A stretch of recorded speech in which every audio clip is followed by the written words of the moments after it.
ایک اور سوال آیا ہے حضور کے شوہر رات کو دیر تک دوستوں میں جاتے ہیں، ان کو کیسے سمجھائیں؟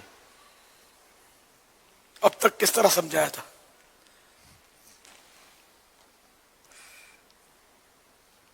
اب وہ کیا ہے، جیسے میں سمجھانے کا طریقہ بھی بتاؤں اور وہ نامدار بھی سن رہے ہوں، پھر تو بات بنے گی کیسے؟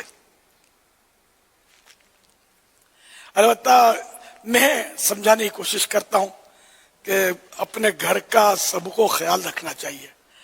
اگر آپ کے بچوں کی امی کو تنہائی میں وحشت ہوتی ہے، پریشانی تو ہوتی ہے، ظاہر ہے کہ گھر پہ نہیں آئے گا، طرح طرح کے خیالات آتے ہیں، بعضوں کا دل کمزور ہوتا ہے اور وہ محبت کی وجہ سے، شفقت کی وجہ سے اس کو اس طرح ہوتا ہے کہ کوئی چوٹ تو نہیں آ گئی ہوگی، کوئی حادثہ تو نہیں ہو گیا ہوگا، کوئی زخمی تو نہیں ہو گئے ہوں گے، ابھی تک کیوں نہیں آئے؟ تو یہ اس کو کوسنے کے بجائے آپ اس کو شاباش دیں کہ وہ آپ کی محبت کی وجہ سے ایسا سوچتی ہے، ورنہ کس کو پڑی ہے؟